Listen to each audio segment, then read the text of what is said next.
So, my roommate is moving out. Mm-hmm. And I'm not going to name her name because, privacy reasons. She's moving out. Let's call her Ken. Ken. Lee. Ken Lee. And her dad came over to help her move. And he comes up, comes in through the back door. They were already, in the driveway with the U-Haul and stuff. And she had a couple people help her. So he comes in the back door and he, looks at me and we have this short conversation. And he kind of goes, do you know when this house was built? And kind of was knocking on the wall in the dad way. Yeah. And I was like, I don't know, 60s, 70s or something like that. He's like, I don't know. This is pretty old. Keeps knocking on the wall with his finger. He's like, it's solid. This is a solid house. We talked about cabinets briefly. He looks me dead in the eye. He goes, can I bring a metal detector to your yard? And I was like, what?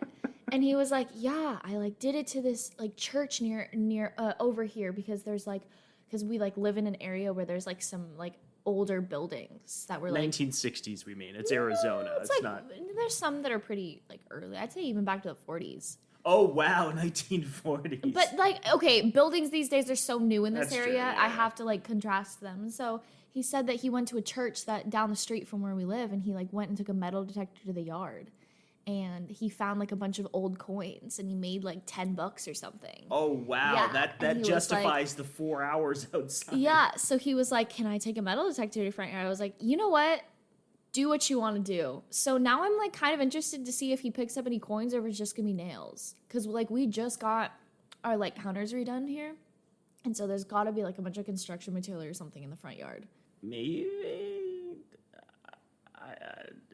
This anecdote seemed to peter out at the end. You know what? I liked it because it was such a dad thing to do. That's true. And I appreciated it. This is a podcast by dads for dads. Mm-hmm. Yeah. It's also about why women deserve less. That's true. But, that kind of goes without saying. We should honestly just rename this podcast Why Women Deserve Less. I've been using the same logo for every single, same cover for every single episode for the last 8 months. A storytelling by Joel and Naomi. We're getting a lot of value out of that right-wing bullshit artist thing we did.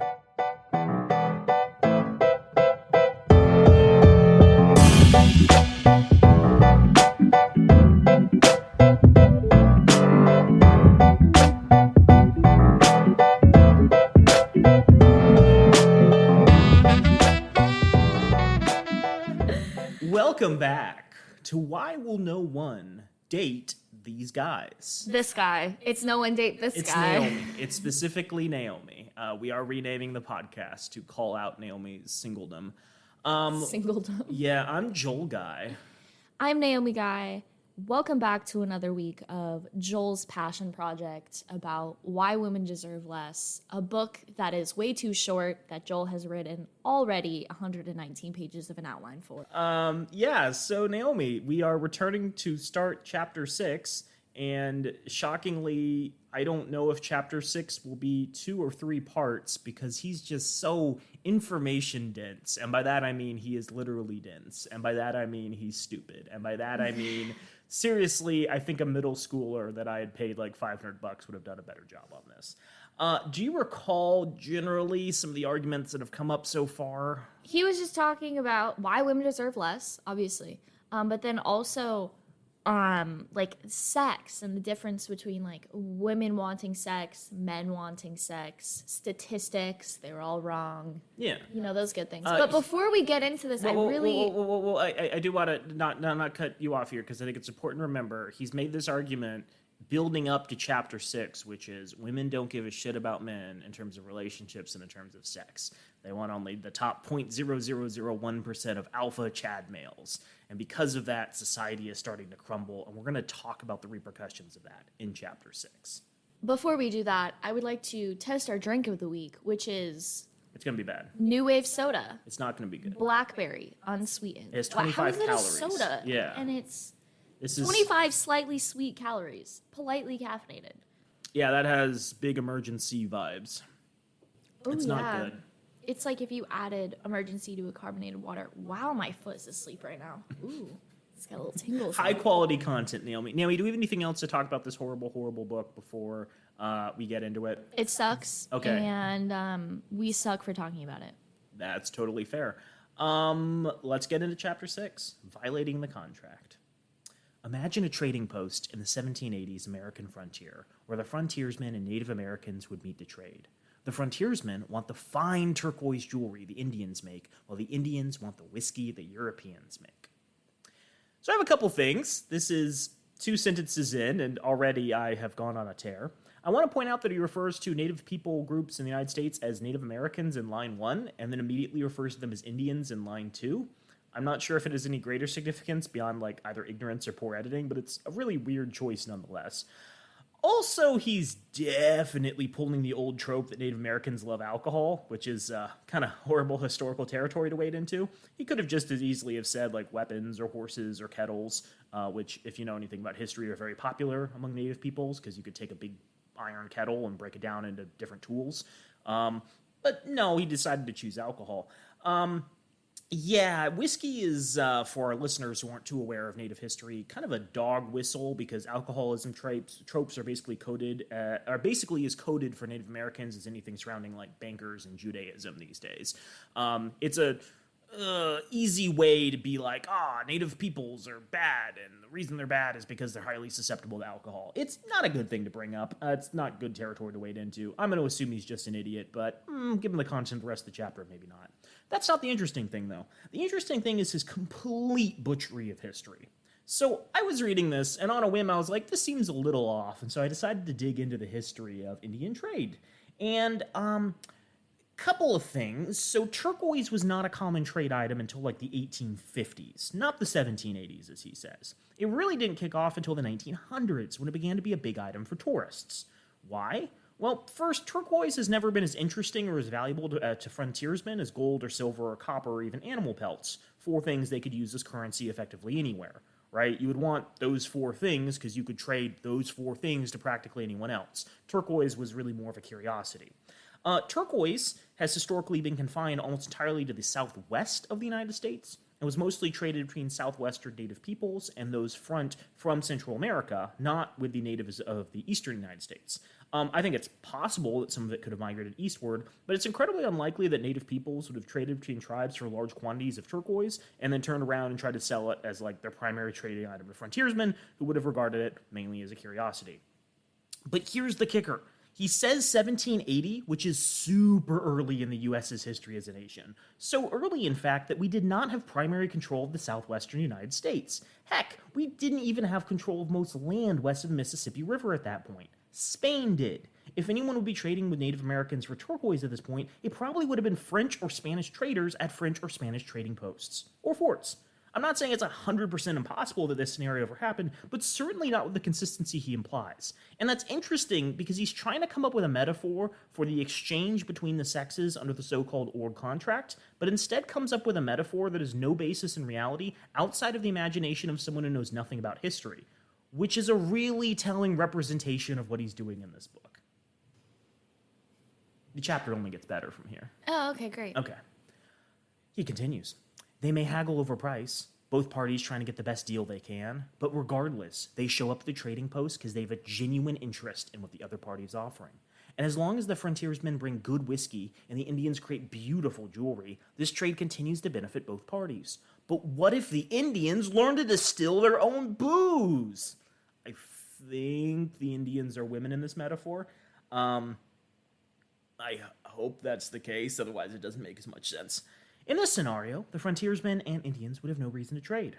Or the frontiersmen would have to bring something else of value that the Indians would be willing to trade their turquoise for. It is likely the Indians would stop showing up at the trading post because the frontiersmen offer them nothing of value. The trading relationship would thus be over, and the implied contract of whiskey for turquoise would be void. This is the same thing that has happened to the sexual marketplace between men and women in the West. In older times, men would provide women with resources and protection, while in exchange, women would give men sex and children. But now that women can provide their own resources and protection through either white-collar work or the welfare state, they no longer need to provide men with sex, let alone children. And so, if women show up at the trading post, it's only for those top 5% of men that empirical data has shown us they're interested in, but not your average man. They are no longer interested in trading with you. Naomi, are you no longer interested in the whiskey that men are providing? I don't like whiskey. You don't like whiskey? If only these are Spanish traders who could have like tequila or something. Yeah. Yeah. Love a good tequila bottle. Yeah. So this metaphor is meant to map Native Americans onto women and traders onto men. If we follow that logic, men are entering into a trade arrangement and providing whiskey, something that historically has devastated Native American communities and that many Native Americans are wary of today. Maybe that is a good metaphor for male-female relationships, but not because he intended it that way. Beyond that, it's really weird to pretend like frontiersmen and native groups are always interacting in these controlled, cheerful environments and not constantly trying to murder each other for any number of reasons. Like, if your metaphor indicates that these groups probably fought just as much as they interacted amicably, maybe don't use it, because then it would indicate that men and women have been fighting for generations, too. Check out our Chapter 4 discussion for more information on why this welfare state argument is BS, like we won't repeat it here. It's also fascinating that he loves on capitalism in Chapter 4 and 5, but also thinks the marketplace needs to be controlled, or that the invisible hand of the marketplace is a bad thing. This is kind of like saying men used to bring Betamax or Betamax players to trade, and women just upgraded to DVDs. Or men were selling DVDs and women discover internet movie streaming. Yeah, your goods are no longer valuable because there are superior alternatives. You need to bring something better. I'm reminded of that quote, when you're accustomed to privilege, equality seems like oppression, blah, blah, blah. When you come from a culture where women put up with all your shit historically and did all the housework, nothing was expected from you but a paycheck, it might seem a little unfair when the wife asks you to do dishes once a week. You still with me so far? Yeah. You're looking very bored / hungover. No, I am just wondering why we're so hyperfixated on this book. Oh, because he's going to get into some great territory. Okay. I am genuinely learning so much about relationships and gender and, like, sociological perspectives on, like, sex and relationships. I have been reading up a storm, and it is truly fascinating where the research has taken me. So this is just sociological, this is just a experiment as we're going through this. No, it's me hyperfixating on something and turning it into our listener's problem. But there's just one problem. Regarding men and women trading with one another, we're not talking turquoise and whiskey. I thought that was the whole point, but okay. We're talking sex for resources. And whereas the frontiersmen and Indians could have done without turquoise or whiskey, men cannot do without sex. The male sex drive is the most powerful biological force in the world. Naomi is putting her head in her hands, making sex more of a non-negotiable addiction. Unfortunately, this puts women in an uncomfortable position. Most women don't want to have sex with most men. I agree with that. Yeah, I'm not arguing that point. Yet, despite the new contract's implementation, men are still trying to negotiate sex out of women, much to women's tremendous and never-ending annoyance. However, regrettable as that is, men's lopsided sex drive does provide women with an incredible opportunity, an opportunity to violate the new contract and profit significantly from dabbling in the old one. And here is where every Western man alive today faces the same risks as Tom, Dick, and Harry. What do we think, Naomi? Can men not live without sex? I'm just so confused as to why he thinks this. I understand it's a biological need. First and foremost, because it's a way. No, what I'm saying is it's biological need in order to procreate. Need is carrying a lot of weight there. I see what you're want. saying. Okay, I'll use less intense words. Biological want, because your body's you need to procreate. It's the same with women when they are ovulating every month. They're okay, my body needs to make a baby. So can women live without sex? I understand what he's saying, but at the same time, when you're talking about the most powerful biological force, that's bullshit. If that was true, men's hands would be sore a lot more often, and their penises would be bleeding because they'd be ejaculating so often. What a wonderful image. Just if you want to do a podcast with me, get ready for this. So, I was wondering, how do you prove that men can or cannot live without sex? And I did a little research. It's difficult to figure out where men rank sex on the list of priorities, especially because if you survey men, I think due to machismo, a lot of them would state it a lot higher than their actual wants and needs, like housing and food and all that jazz. I think I have a slightly creative way of approaching this. Okay. So I found a study from the NIH, National Institute of Health.gov. It is titled Socio-Demographic Correlates of Sexlessness Among American Adults and Associations with Self-Reported Happiness Levels, Evidence from the U.S. General Social Survey.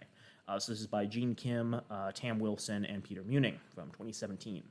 Using the U.S. General Social Survey, National Death Index 2008 dataset, a series of nationally representative surveys, this study analyzed the socio-demographic and lifestyle factors associated with past year sexlessness and self-reported happiness among American adults, approximately 17,744 individuals.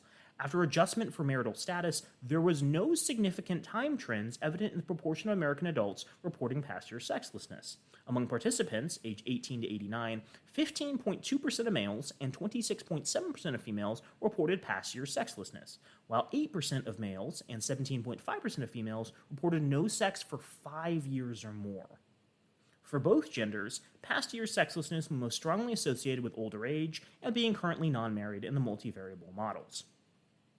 So there's some interesting stuff to dig into. I didn't get quite to the happiness aspect. What I was more focused on is the fact that 8.7% of males have reported no sex for 5 years or more. 17.5% of females. That blows my mind. It's a high number. Now, there are men who have not had sex in 5 years. There are approximately 150 million men in the United States. Multiply that by 8.7, that's 13.5 million people. There are not 13.5 million suicides every year. Clearly, men can live without sex for prolonged periods of time. The actual count of suicides in the United States was about 21,000 in 2021 in the United States, significantly smaller. Now, for prisons, which are one of the only sex-segregated spaces in the United States, the suicide rate is only 3 to 4 times the general population, which I would argue might be linked to prisons just being horrible places. He might respond to this, that men get around it by having sex with other men in prisons, to which I ask, why don't they just do that on the outside too? If men can't live without sex, why don't they just have sex with other men? Right? Yeah. I don't understand why you have this biological imperative to orgasm, but you're not willing to go to places that can facilitate your orgasm. It's baffling. He's adding all these caveats now where it's it has to be with an adult human female and all this stuff. You were talking about, going back to the study and its findings, the 8.7%, that had to deal with a variable of situations, so sexless marriages and being asexual, being older and maybe you have a broken hip or something. Okay. So there's reasons for it, but again, you don't see all these suicides. I would argue in many of these instances, men either don't have the desire to have this sex, or unable to have this sex for whatever reason, they're or fill their incels, like Myron Gaines. Oh, that's an interesting one. Or they fill their life with love and laughter in other ways, with social groups and friends. Yeah, you find intimacy in other parts of your life. Yeah. So one thing he never seems to want to bring up is the existence of gay people, which is interesting because the obvious answer to this conundrum is men just finding other men to have sex with. I'm not even saying either of these men would identify as gay. They're just doing it to fulfill their insatiable lust, and they could relieve each other and never speak of it again. But men aren't doing this, implying both that sexuality exists and is pretty rigid, and that men actually aren't that desperate for satisfaction. Some might notice that women have almost double the rate of sexlessness of men, but I don't think that's proof that women want it less than men, more that, as we've discussed, they have greater social stigma attached to having sex than men do, and greater consequences such as pregnancy. That's my theory. The study didn't provide much outside of some demographic data points. That said, unlike men, the study notes that in female participants, sexlessness was associated with very low income, so you're very poor, probably don't want to have a kid, poor health, lower financial satisfaction, absence of children, and having conservative sexual attitudes. So, I don't think there's this all-consuming biological imperative. I think, personally, framing sex as an all-consuming desire of men is also very concerning because it sets up the idea that maybe sexual assault isn't that bad. Yeah. I'm not saying that he's saying it's good, but he's giving men a way out by pointing to this all-consuming biological imperative as the reason they assaulted someone. And then he's getting right off all their abhorrent behavior as something they're being naturally driven to do. Oh, I had to grope that woman on the bus. It was my all-consuming biological imperative. It's a little fucked up. The second thing is, and this might say a lot more about Myron and Aaron than it does about society in general, I like how right-wing people, both men and women, like to minimize the fact that women also enjoy sex. Now, we can prove this in a couple of ways, but I found one piece in The Guardian from 2018 that I thought was interesting. The piece was, women do enjoy sex, just more with women than men. This was by Hannah Jane Parkinson. It was written in July of 2018.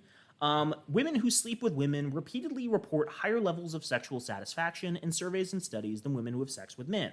This was an English health survey. I don't know why it would be different for other parts of the world. They surveyed more than 7,000 women last month and found that half of respondents between the ages of 25 and 34 did not enjoy their sex life.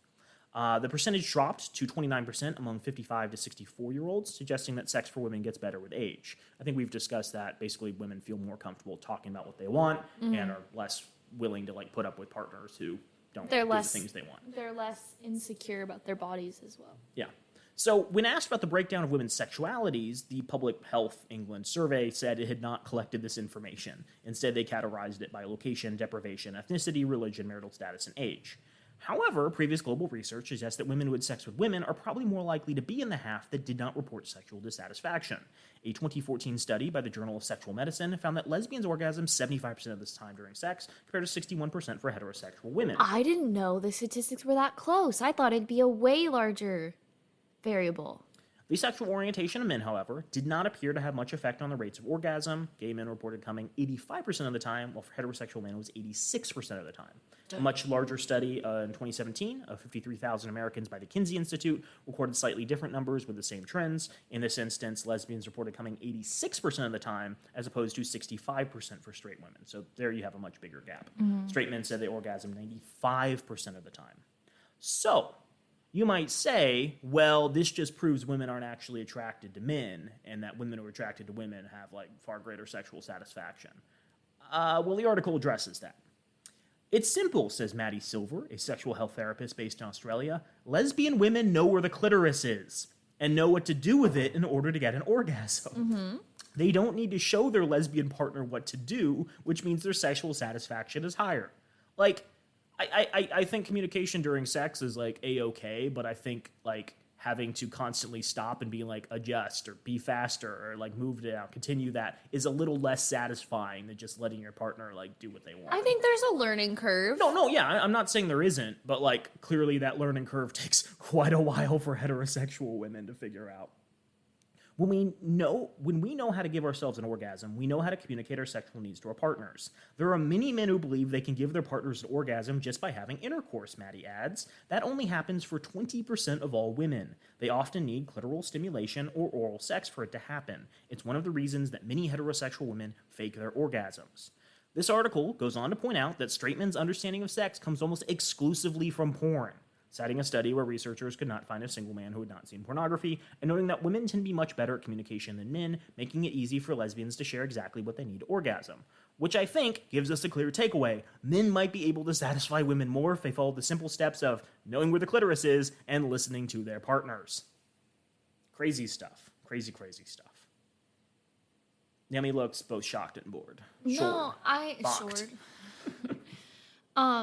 I was just thinking about all my friends who sleep with men and women and everyone in between, and I am always fascinated when they mention they don't really I don't know why they do it, but they're just yeah, I've never orgasmed from a man. I've only orgasmed from women, and I'm then why do you keep having sex with men? I think you can enjoy sex. No, and I'm not saying that orgasm is the end goal, and I don't I think I've done extensive I'm very interested in the different ways that people have sex around the world, and so I was listening to this woman do a TED talk, and she was talking about the intimacy in a relationship of being present in that moment instead of focusing on the end goal. Mm-hmm. So I'm very aware that is not that doesn't always need to be the end goal. But in situations where you are hooking up for that end goal and that satisfaction, why are you not going straight to the source that's going to get you that? Why are you not going to the pleasure button? Exactly. I'm thinking of that Calvin and Hobbes comic where he's I wish I could press a button to do everything and take a pill to be perfect. And it's well, there is a button that can do everything. He continues. The principle of least interest is a law of power. It states that the person or party with the less interest in a relationship has all the power. The reason is obvious. In not caring whether a relationship continues, it is up to the second party to meet the disinterested party's demands, no matter how irrational. Otherwise, the disinterested party will walk away. This is precisely how the relationship between men and women is today, because women don't need you. They not only tell you this, but their actions belie this all the time. please reread chapter 4 if you're starting to think otherwise. Please re-listen to our chapter 4 episode if you're starting to think otherwise. And women truly have no interest in the average man. If you don't believe that, reconsult the quote from Rollo Tomasi at the beginning of chapter 4. Naomi, Yes. do you know anything about the laws of power? No. You've never even heard of the book, 48 Laws of Power? No. Okay. So this comes from a 1998 book by Robert Greene that promises to tell people the secrets of obtaining and maintaining power.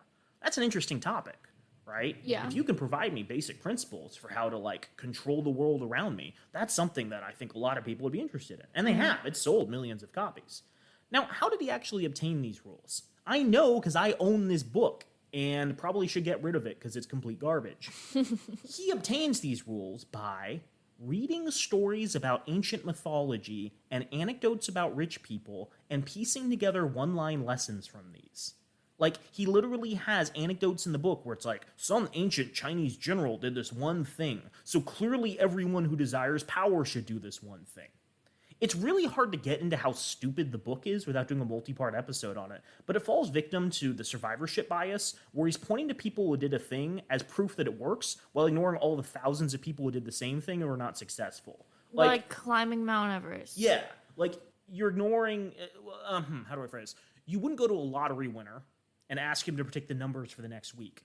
It was just luck, not skill. Yeah. Like, the fact that this general did this one thing could have been due to, I don't know, the enemy was, down with dysentery and couldn't defend the fort. Yeah. They'd forgotten to close the doors the night before. The enemy had had enough and decided to surrender right as he's doing it. The story was exaggerated because it's mythology and not a history. The general soldiers were on meth.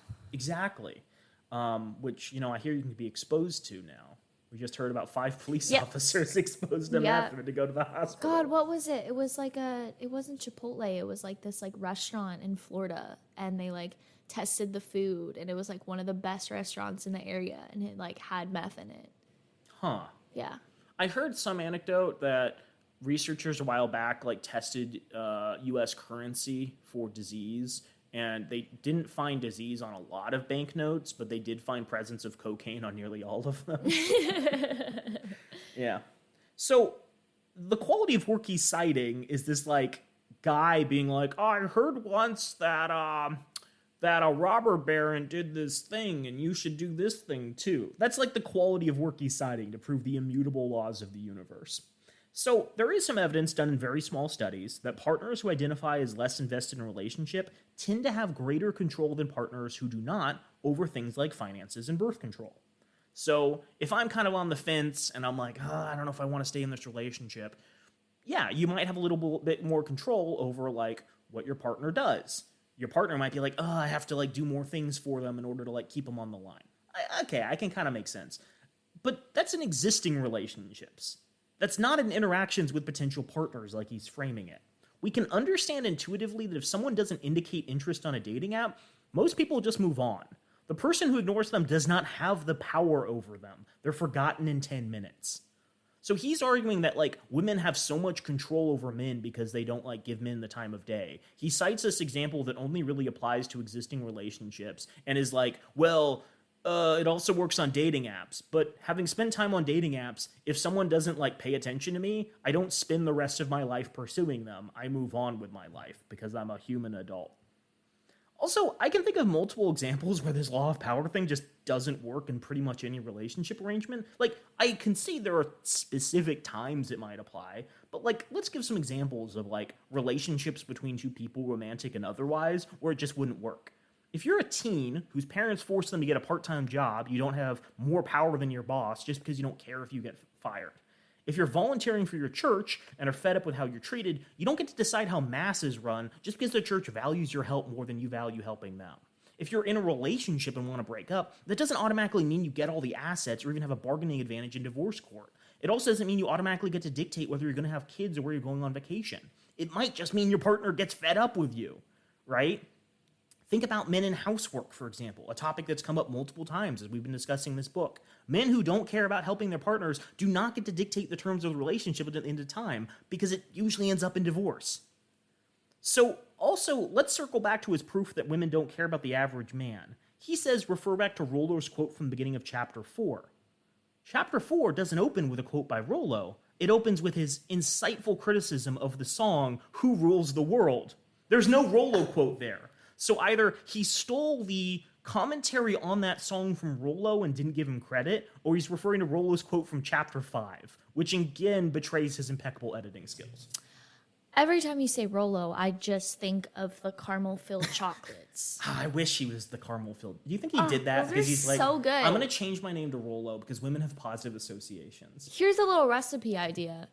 You put a bunch of pretzels down flat on a baking sheet, and then you put a Rollo on it, and then you bake it for like 5 minutes, and you put another pretzel on top. You put them in the fridge. You put the whole thing, the whole baking sheet in the fridge, and then you get little Rollo pretzel bites. It's like a turtle. Yeah, I mean, I'm Like, not trying to be turtle. sarcastic. This is the most helpful advice we've heard in this entire podcast.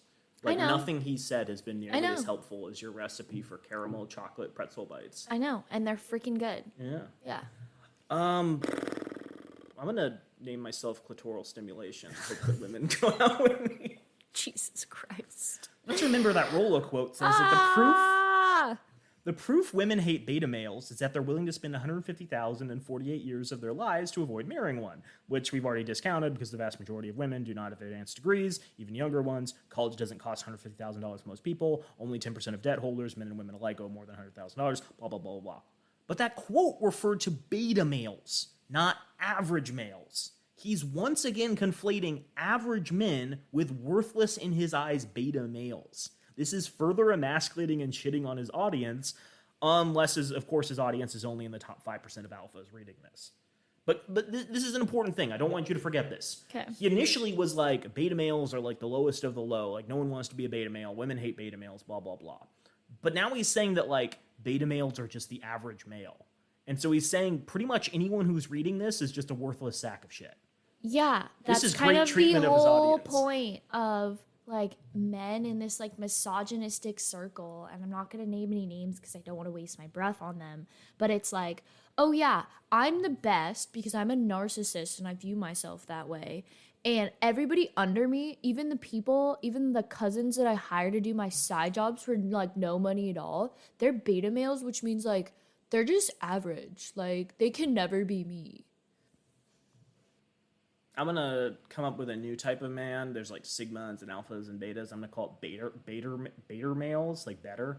And it'll be like, better males are better than everyone else, and they don't give a shit because they're better.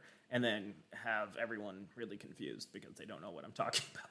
Yeah, but then make your whole personality about it. Yeah, but this is just basic anthropology, Naomi. Wolf packs in captivity show this behavior, so clearly it applies to humans. If this was any other negotiation or contract, men would accept women no longer wish to trade. But because it's sex, and men are biologically hardwired to pursue it more than anything else, this puts men in a significantly disadvantaged position of desperation. In general, men are so desperate for the pussy, I can't believe that just came out of your mouth. Oh my god. they will plead, beg, and grovel for it, saying we'll do anything for sex, anything. And which women communally? Commonly? Does he mean commonly? Communally. COMMUNALLY. I'm going to say communally. Sure. Look back Because with of one, his impeccable editing skills. look back with one eyebrow raised and say anything, and most men reply desperately, yes, anything. And anything usually means everything. It is here one final aspect of the old contract must be discussed. Because while we focus on the positive aspects of trade, like whiskey, sex, turquoise, or resources, we don't look at the other side of the same coin, responsibility. You know, I really wanted this book to turn into like... Why did you say responsibility? I'm picturing like a Christian youth coach like turning a chair around and being like, "Now guys, I know you like sex, drugs, and liquor, but you know who didn't? A little guy named Jesus Christ, and he's going to tell you how to save your souls from salvation." And then he takes out like a guitar from behind him out of nowhere, and he just starts strumming Exactly. on it. Yeah. But this is so weird, changing from like this strange, stupid authority figure to like this condescending. I don't know. Because in agreeing to trade whiskey for turquoise, every party is responsible for distilling the whiskey or making the jewelry. And according to the old contract between men and women, men were responsible for providing the resources to support their families. This is a larger responsibility than most people realize. Historically, a man was responsible for working up enough wealth to pay for himself and provide for his wife and children.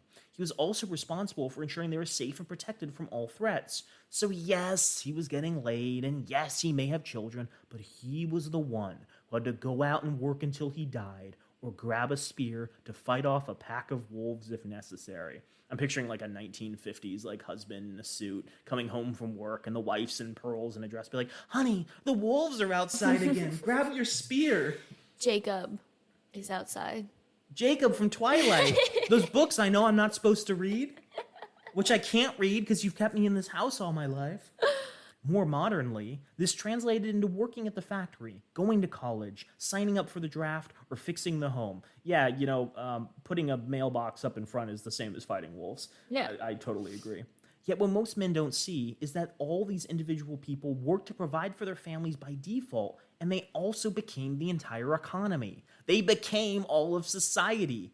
And so not only did men have the responsibility to support their families, but in doing so, they were also cumulatively burdened by being responsible for creating, supporting, and maintaining all of society. This is a tremendous, if not ultimate, responsibility. Not only are you responsible for your family, but the society in which they live. You need to make sure society operates, infrastructure works, people are safe and free, and the economy grows.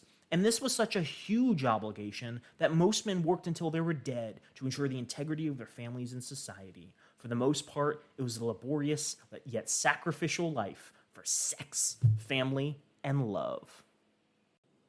I love how you narrate this. Thank you. Yeah. I should do the audiobook. We can just clip out all the I've done and turn it into an audiobook where I'm like, why did you spell it that way? Anyways, keep going. Any thoughts? Men not only protected their family, they also were responsible for all of human civilization. I think that's bullshit. We went to the moon because men wanted the pussy. Yeah, they did. No, I think that's bullshit because, like, we were talking about, I don't remember what episode it was in this series, but we were talking about, like, how men would only bring, like, I think you said, like, between 15 and 25% of, like, total, like, nutrition to... It was higher than that. Yeah, less than 50. It was less than 50%, but, like, you view, like, cavemen as, like, these, like, these, like, hyper masculine, like, they kill anything they see that they can eat kind of people because you're fed that. And you're fed this, like, old contract shit, which is like, the men need to provide for the women and all this. Yeah. Can't believe I just said old contract and you knew what I was talking about. That's awful. I'm picturing, all the people who profit from this idea of, we need to revert to the old ways of society. You hear about the Liver King? Yeah. Yeah, the Liver King was, this just huge, muscly man who's like, I primarily eat raw meat and liver, and I get all disgusting. the essential vitamins. And I listened to, I think it was a Behind the Bastards episode on it, where they talked about the fact that this dude was, like, getting weekly steroidal injections because you just can't achieve that level of muscle mass by eating, like, any amount of calories. And also, you can't actually get the nutrients from liver by eating it raw compared to eating it cooked. It's that, and also the fact that you need a balanced diet, Yeah. and he had no carbs in his diet to the point where, like, he literally would, like, not be able to function He had properly. some sort of organ failure, I think. Yeah, it was something awful because, like, any nutritionist would be able to tell you, you need a balanced diet, like, and you need to eat fruits and vegetables. You need to eat the rainbow. You can't just eat straight meat. They cite there are some ancient cultures that would eat raw organ meat in highly specific examples. They mention one, which is like the ancient Inuit people would get this like sack of seal, like, this seal skin, and they would seal it up, and inside they would have just like a bunch of birds they had just like gotten, and they would put them in this sack and leave it to ferment for months on end. And it would break down and become this nasty, mushy thing filled with feathers and bones and whatnot. But it also was this sterilized source of both protein and vitamins that they could eat throughout the year, even when they didn't have like access to vegetables and other things. And so in this very highly specific instant that probably took thousands of years to figure out, they were able to turn raw meat into something that they could derive nutrients from. But when people are like, I want to eat more healthy like the ancient peoples, they're probably not thinking of that, right? They're thinking of, a cooked steak at every meal or something like that. So let's talk about this, because I got to dig deep on this and I got excited. I think it's at this point that Myron and Aaron realize they've been too mean to their audience and that they have to hype them up a bit. Remind them that they're actually super important and cool and valuable and not absolute dog crap beta males like he's depicting them. To remedy this, he comes up with this narrative where men keep society functioning, which subtly reinforces that the old contract must not have been good just for relationships, but also for all of human civilization. A couple of things regarding this. So first, men going out to work in factories means they're responsible for all of society functioning, but women staying at home in this scenario, keeping men fed and clothed, and raising the men necessary for future generations play no role. It's weird how women's contributions are never considered necessary for society. Strange. I would also say we need to recall that conversation about calorie provision as you brought up from episode 3 of this. Research has generally indicated that most prehistoric tribes, women provided the majority of calories. So for most of the 200,000 years of human civilization that he likes to talk about, women have been that backbone of society. But also, and this is fun because this is brand new evidence, brand new research, because I continue to do research as we continue to do this podcast, the whole hunter-gatherer dichotomy is probably super wrong. So NPR had an article published July 1st of this year by Nurith Ain Zeinman. Men are hunters, women are gatherers. That was the assumption, but a new study upends it. Hold on to your pants. I'm holding. For decades, scientists have believed that early humans had a division of labor. Men generally did the hunting and women did the gathering. And this view hasn't been limited to academics. It's often been used to make the case that men and women today should stick to the supposedly natural roles that early human society reveals. Now, a new study suggests the vision of early man as the exclusive hunter is simply wrong, and that evidence that early women were also hunting has been there all along. Specifically, the new research upends one of the key strands of evidence that scientists have relied upon to infer what life was probably like during that period that started roughly 200,000 years ago when Homo sapiens first emerged as a species. Direct evidence is limited because that phase ended about 9,000 years ago. People slowly began to develop agriculture and settlements. But all over the world, there have been groups, often in remote areas of low and middle countries, who still live a hunting and foraging life. So scholars look to them as a sort of window into humanity's past. Anthropologists and other specialists have gathered these groups' permission to live alongside them and produce detailed observational reports. Until now, the general sense among scientists has been that these accounts overwhelmingly pointed to men mainly hunting and women mainly gathering, with only occasional exceptions, says Robert Kelly, professor of anthropology at the University of Wyoming. But Kelly says that the views that he and others held of typical gender divisions around hunting were based on anecdotal impressions of the reports they'd been reading, combined with field work that many had engaged in personally. No one, says Kelly, had done a systematic tally of what the observational reports said about women hunting. So, enter the researchers behind the new study, a team from University of Washington and Seattle Pacific University.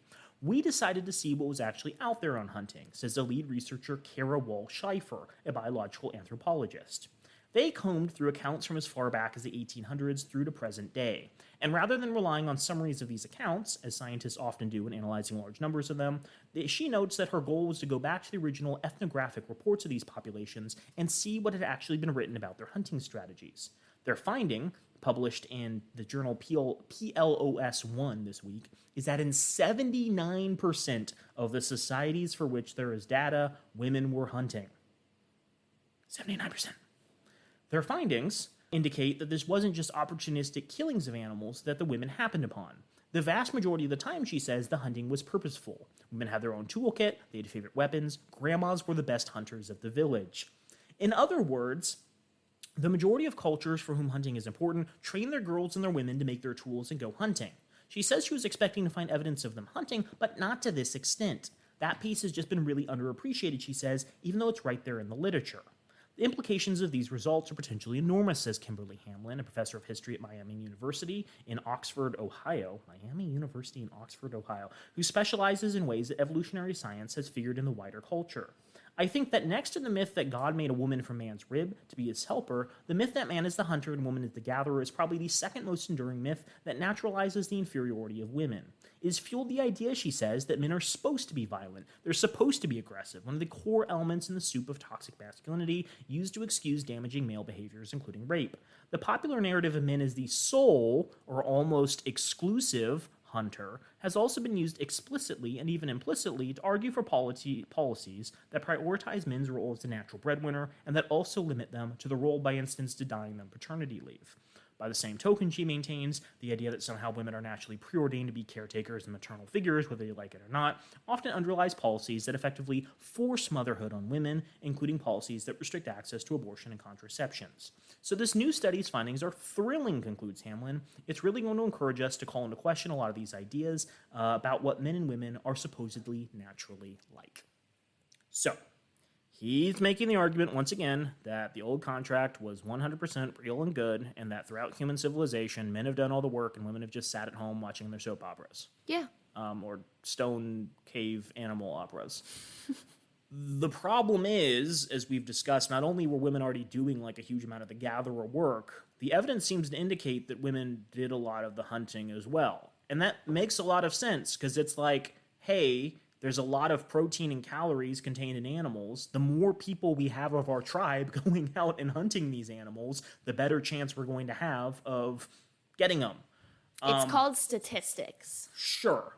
I've heard, anecdotally, there are tribes that, would run long distance in Africa and literally, like, exhaust the animals to death. Yeah. Or, try to pin them into specific areas, like on cliffs, and force them to, like, fall off. And then it's like, oh, nature did the work of us. Gravity did the work of killing the animal. And again, that works better in large numbers of people. The more people you have pursuing the animal, the easier it is to, like, confine them in a specific area. The less people you have, the harder the time it is to catch them.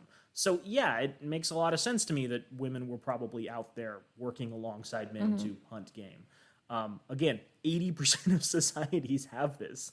So he wants to make this argument there was always this clear division of labor, and that doesn't seem to have been the point. And I'm not going to, like, give him a lot of crap for not, like, referencing a study that came out multiple months after, like, his book came out. But if he comes out with another edition, he probably should address this in one way or another, because it kind of undermines his whole argument.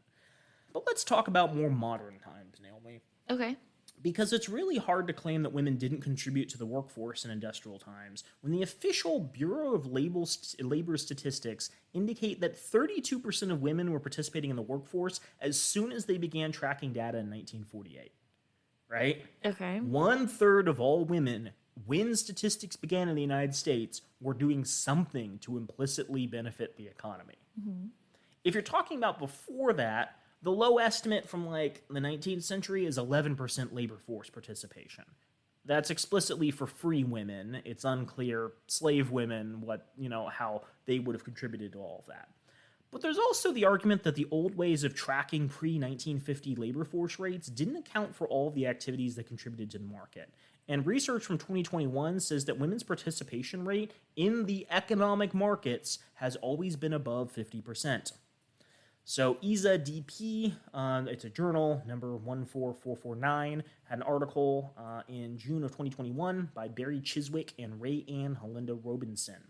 The article is titled Women at Work in the United States Since 1860, an Analysis of Unreported Family Workers. So basically they argue that the U.S. Census didn't have good ways of tracking women as workers up until modern times. Okay. And because of this, a lot of the numbers are skewed.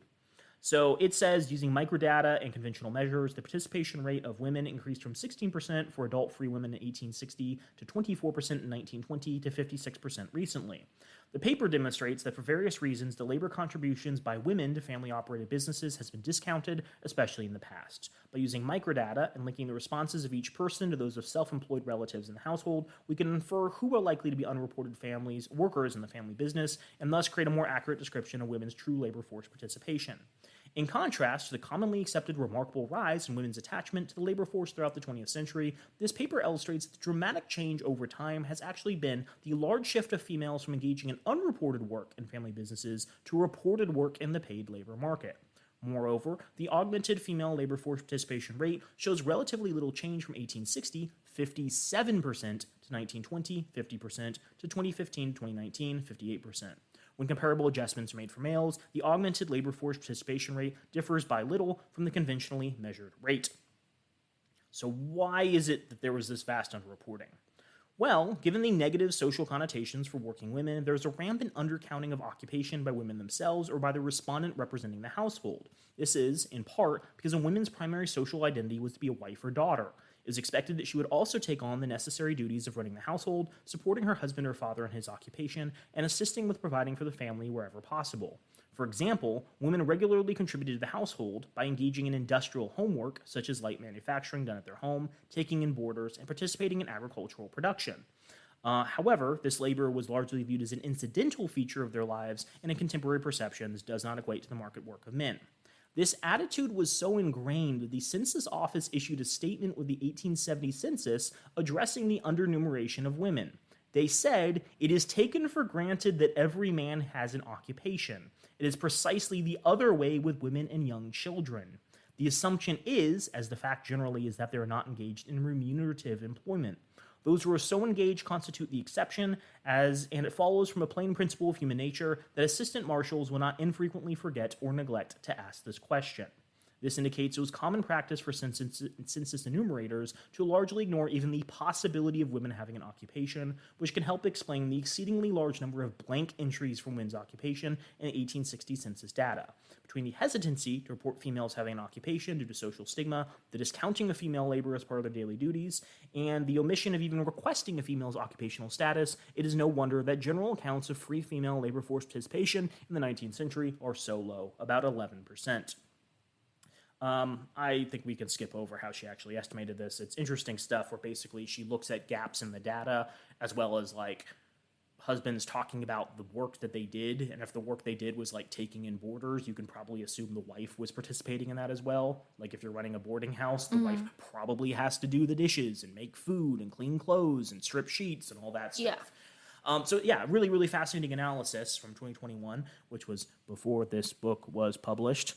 But the general argument made is women have always participated in the labor market at least 50%, if not more of the time. 50% of all women doing that. And when you account for like elderly people and young women, that's like the vast majority of women. This again undermines the idea that human society, whether prior to the Industrial Revolution or after, had men contributing the most.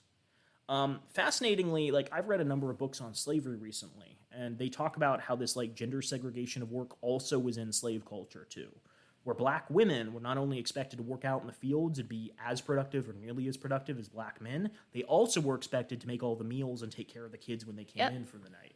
And that's really fucked up. Because it's like, yeah, you're a slave out in the fields and you're also a slave in like the domestic environment too. And they would have to make like breakfast and then like wrap up sandwiches or whatever for carrying out in the fields. Yeah, it's deeply messed up. So it's ahistorical to make this argument that men have always provided and women haven't done shit for the economy.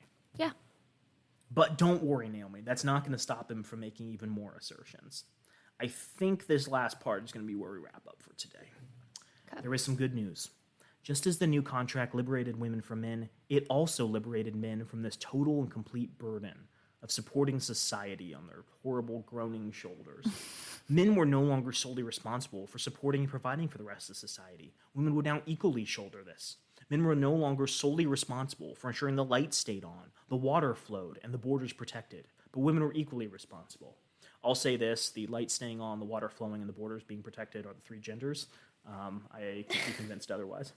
Yes, men may have had to give up consistent, reliable pussy. Sorry, that should be men may have had to give up consistent, reliable, the pussy, and the families that came with it, but they were now only responsible for themselves. A tremendous burden had been lifted from their shoulders and given to women. However, this presupposed one huge and vital thing, that women would rise to the challenge and support themselves.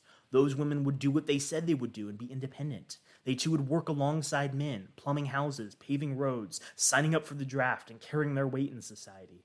Because if they didn't, society would collapse. Production wouldn't be maintained, infrastructure would decay, society's finances would crumble, and the country would be ruined. Women were liberated from men, but this freedom came with the same tremendous responsibility men historically had. There's just one minor problem.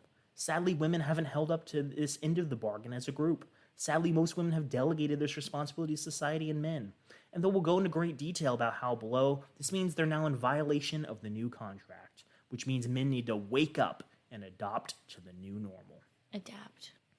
This is interesting because it's like the first part of the book where he's like building to something. He's like creating an argument, being like, here's the impact of this. It's like he learned how to construct arguments halfway through writing this. So this is like a really stupid argument for so many reasons. He's saying women aren't holding their end of the bargain by doing the same jobs as men do to keep society functioning. And as we've just discussed, like, women have done a shit ton throughout like human civilization, all 200,000 years of it. The first thing that I find very funny is he keeps acting like the new contract is an actual document people signed and agreed to, not a metaphor. It's like the Declaration of Independence. Yeah, not a metaphor for how people's idea of relationships has changed over time. Yeah, I remember when they signed the new contract, it was like Ida B. Wells and Harriet Tubman, and I'm trying to think of other historical... Edgar Allan Poe. Edgar Allan Poe. He's like, my black crow. Why is this contract like a writing desk? It's like people who think the invisible hand of the market is an actual giant hand that dictates market forces. When I was taking econ in 9th grade, this was something that screwed up a lot of students who were like, doesn't the government like interfere in the markets? Like, that's what the invisible hand is. Like, isn't there a way that like, my teacher's like, no, what? No, it's a metaphor. A bad metaphor, but a metaphor nonetheless. The second thing is, all organizations thrive by having specialized roles for different people.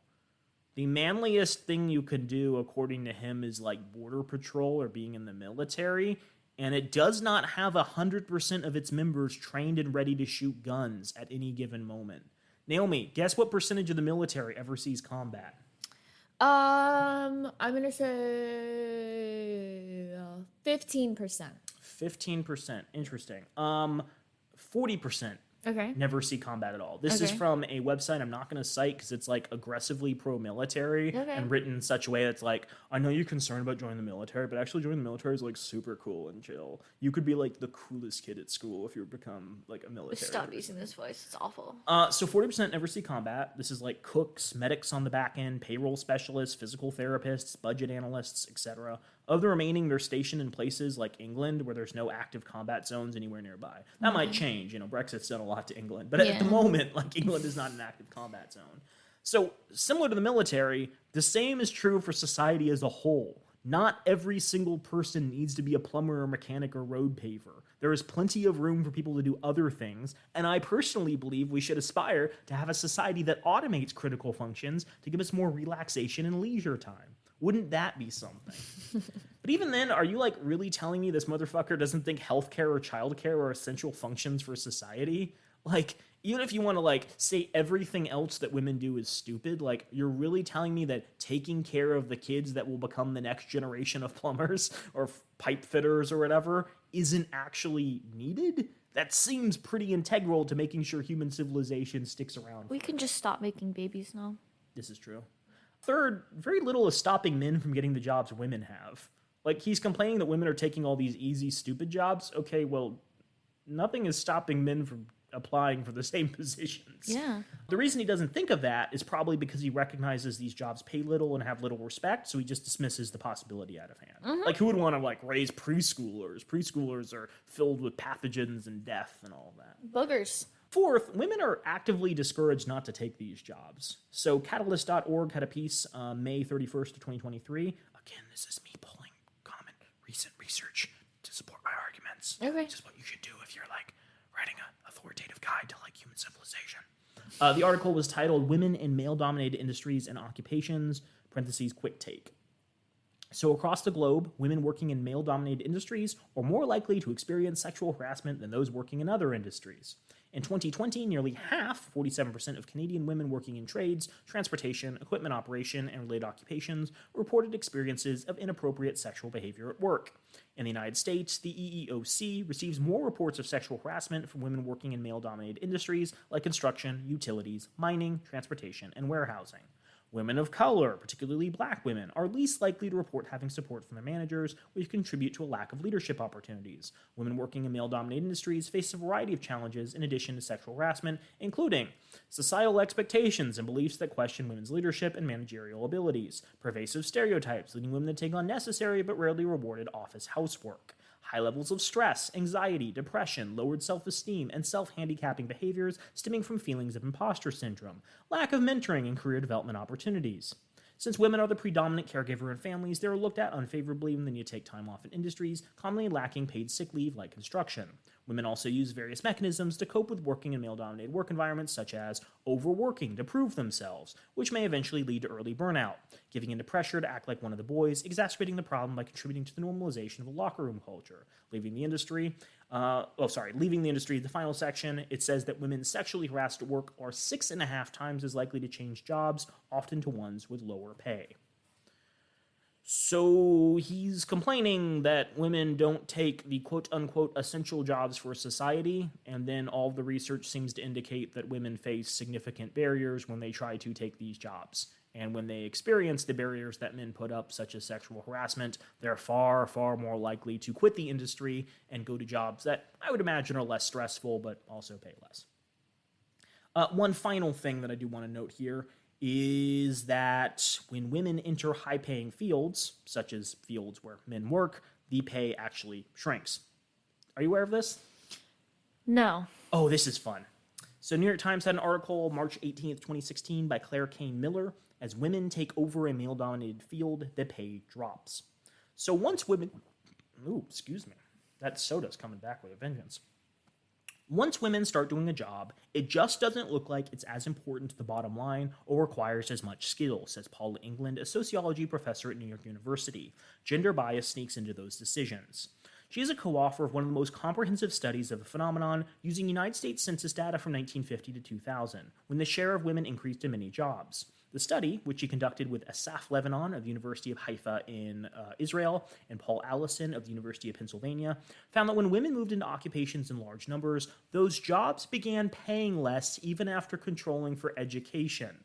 A striking example is to be found in the field of recreation. Working in parks or leading camps, which went from predominantly male to female from 1950 to 2000. Median hourly wages in this field declined 57 percentage points, accounting for a change in the value of the dollar, according to the complex formula used by Professor Levanon. The job of ticket agent also went from mainly male to female during this period, and wages dropped 43 percentage points. The same thing happened when women in large numbers became designers, wages fell 34 percentage points, housekeepers, wages fell 21 percentage points, and biologists, wages fell 18 percentage points. The reverse was true when a job attracted more men. Computer programming, for instance, used to be a relatively menial role done primarily by women. But when male programmers began to outnumber female ones, the jobs began paying more and gained prestige through experience, skills, race, and geography. Controlling for those things, experience, skills, race, and geography. What's also fascinating about this study is the idea that 73 years ago, people thought there was a value in things like outdoor recreation, ticket agents, and biology. Aaron says these jobs are worthless, but clearly they were worth a lot more to society when women weren't as prevalent in them. So even women who are trying to take over essential functions for society that society has says are worth so much, we're going to pay really good wages, find that when significant numbers have joined up, society is like, oh, actually, now that you're doing it, I guess a plumber, pipe fitter, electrician, carpenter, or whatever is no longer as important of a job, and wages drop. I think this is something to do with like the whole mentality that men are most likely taking care of a family and so need higher wages, and women obviously must be single and not have any children and so don't deserve high wages, which I think still continues to this day. So in response to his idea that women aren't pulling their weight in society, I have to really question first the historical basis of that, because all of history seems to indicate that women have always contributed. And then there's the fact that society arbitrarily assigns value to different positions, shifts it as gender ratios change, certain work types actively discourage women from participating, organizations are best when there's clear division of labor, and men have the exact same opportunities to do the cushy, non-productive positions he's talking about. Great stuff, Aaron. Incredible. You've done it again. Once again, you've proven your point without a doubt. And that's just the first part of chapter 6. I dislike this. You don't like this book, Naomi? This book that's like, women suck. And let me tell you how much women suck. I'm actually not going to say much, but I'm going to say it in such a way that Joel has to spend far, far too many hours of his life digging into law libraries and anthropology textbooks to find the actual truth, which is not commonly known, and bring it to the light. I'm basically Jesus. Yeah, you basically are. Mm-hmm. Yeah. So now that I've compared myself to Jesus. our Lord, his Savior, the Messiah, is there anything else we want to wrap up on? We appreciate the audience for going along with this long-winded hyperfixation of Joel's. Yeah, thanks all. if you noticed, we've been peppering in unrelated episodes to this to keep you sane. As well as ourselves. As well as ourselves, yeah. I'm really excited because coming up, we're going to have an opportunity to discuss some real world current events, and you should be excited because we're excited. That's how it works. Woohoo! Excitement is osmosis. Have a great week, people.